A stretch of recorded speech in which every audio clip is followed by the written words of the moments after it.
Hello, I'm Alex Price. I teach science at Casey County High School. Before I begin my stories, I want to start with a little disclaimer that both of these stories I could talk about for extended periods of time. So I will do my best to get them within the 5 minute range. And I'm also trying to do these kind of off the cuff to make them more efficient stories, make them more realistic. So to begin, my first story is about my journey into teaching and my journey into my current position at science at Casey County High School. So I went to Casey County High School as a student. I went all the way up through Casey County schools. I had no interest in being a teacher. My mother was a teacher. I have a lot of family members who are teachers, but they kind of convinced me not to go into teaching, even though it was always a thought in the back of my mind. But through Casey County High School, I took several different courses, of course. I took many dual credit courses. I tried to take the most rigorous courses possible to prepare me for college. And like many young students, I decided that I wanted to do a pre-med pathway, pre-medical field. So I started with a major in biology and a major in chemistry at WKU, Western Kentucky University. And through that pathway, the first thing I learned, I was an all A student. I got very high grades all the way through high school. I didn't find much challenge in my high school courses. Um, so I was doing okay in college at the very beginning. Started with basic biology, basic chemistry. Biology class was never an issue because biology is kind of just a course where you just have to read things and memorize them. So that was nothing new. But my very first chemistry course, I struggled at the very beginning, and I kind of struggled the rest of the way through it. And I was pre med, so I was incredibly stressed about this. But my very first test in the chemistry class, I scored a 70% on, which was the lowest grade that I had ever scored on a test my entire academic career up to that point. So I buckled down. I tried to study harder, kept going, kept working as hard as I possibly could. And then my second test in this general chemistry class, I scored a 33% on, which to this date remains the lowest I've ever received on an assignment that I've extremely prepared for. So I was distraught when this happened. I didn't really know what to do. I blamed a lot of different sources. I blamed myself. I blamed my preparation. But really, what this did was it drove me to want to teach in my own district because this grade that I received, this unit, my teacher kept mentioning that you should have learned this in high school. You should have learned this in high school. So he skipped over a lot of the aspects that we were supposed to learn while we were in the college portion of this class due to the fact that most high schools received this content regularly. So I was distraught over this. I was very upset because if you talk to any student that's around my age, how they felt when they got to their college science classes, they would say the same thing I did. They felt underprepared. So moving through, I stayed in the pre-med pathway for another 3 years. I got a degree in biology and chemistry. It didn't work out, of course, because I'm teaching now.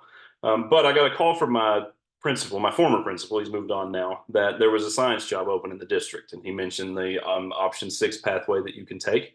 And I started a master's at the University of Cumberland. I started teaching. And when I got there, I took my college assignments. I took my college chemistry and college biology textbooks. I brought them with me and I started planning extreme lessons to help prepare these honor students that I had for college, to help them prepare them to be good students when they got to college.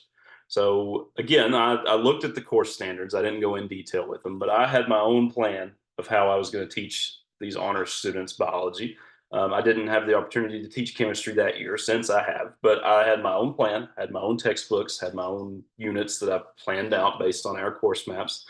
And the students were struggling because they had never had this background before either. So at one of our new teacher induction meetings with several district personnel and other new teachers, that some of them were option 6, some of them were the traditional route, I had a discussion with my former principal. He was the principal when I was in high school. He'd since moved to a board position where he was a content director over math in the district. But I had a discussion with him because he presented some data with us about um, how to teach high school students compared to how they're going to learn in post-secondary education. And I had an extreme disagreement because he said, high school students, these notes, these straight up lectures don't always work the best for them. And I was like, well, if they don't work for high school students, if we don't do that with our high school students, how are we going to prepare them for the second level? And he looked right at me and he said, I need you to think about something. And he said, this in a positive way. There was no negativity here. But he looked me in the eyes and he said, think about this. He said, are we here to teach college students, or are we here to teach high school students? He said, I want you to think. And he said, I know that you're working as hard as you can to prepare these students, but he said, I want you to think about what your high school students need. And I want you to try to cater your teaching to what your high school students need. And that completely switched up everything that I was doing. I switched the way that I was doing my curriculum and development. I started breaking down the high school standards. And since I've been kind of a curriculum standards leader, I'm still teaching science, but I've been involved in the curriculum planning process across the entire high school with science curriculum and other curriculum too, because that one conversation sparked me to take a deep dive into the science curriculum and work to prepare our high school students the way they need to be prepared. And I've had some students who have told me since that they felt more prepared for college than anybody else did in their district. So that story has deeply driven me the way that I felt when I got to college and the way that my students now feel. And that conversation with the district mentor too, it really has motivated me to break down curriculum and development and make sure that my students are as prepared as possible. So that was the first story. Like I said, I could have talked about that for extended periods of time. I tried to simplify it down. There's much more aspects to it, but again, I don't want to talk for way too long. My second story deals with my second year of teaching. So my first year, I mentioned the induction meeting. I got, that was about halfway point in the school year to where I really changed everything up, and I had a very successful end of my first year of teaching. My second year of teaching, I got similar classes, but I was given a second period that was not an honors class. And I was trying to do all of my in-depth deep dive into my curriculum with them. And we were struggling. And when I say my second period, it had 15 IEP students, and there's nothing wrong with that, but I had a huge number of IEP students. And of those 15, about 10 of them had a behavior plan as well. So this was a pretty rough class for all things considered. On top of that, the principal that hired me had moved to a new district, so I had a brand new principal.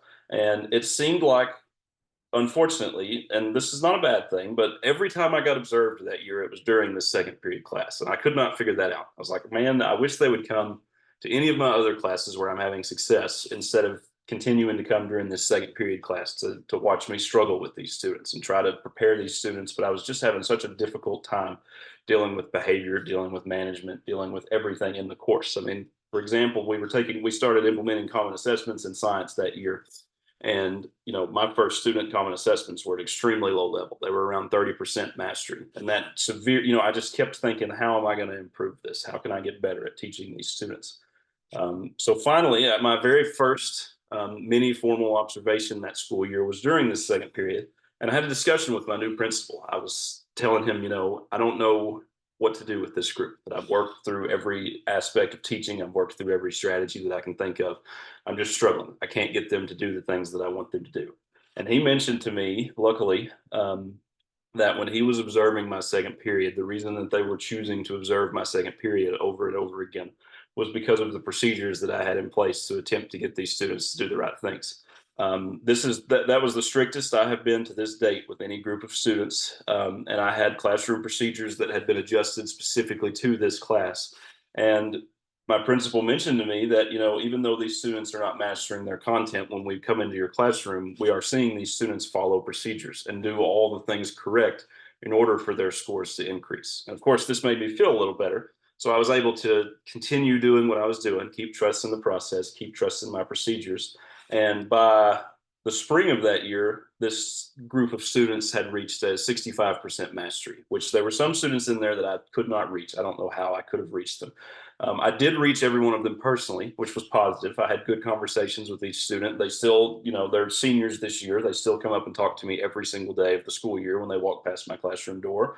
And many of them mentioned how they passed my class when they have not passed any other science class that year. So that's positive. But that really changed my teaching career because it gave me a difficult group. And with that difficult group, I kept hitting back at my procedures, which I'd always heard. And again, I didn't have a traditional background in education, but I'd always heard that if you hit your procedures, if you make sure your students are going through the procedures the way that they're supposed to, that everything else will improve on account of that. And that 100% happened. And another thing, I was talking about that group.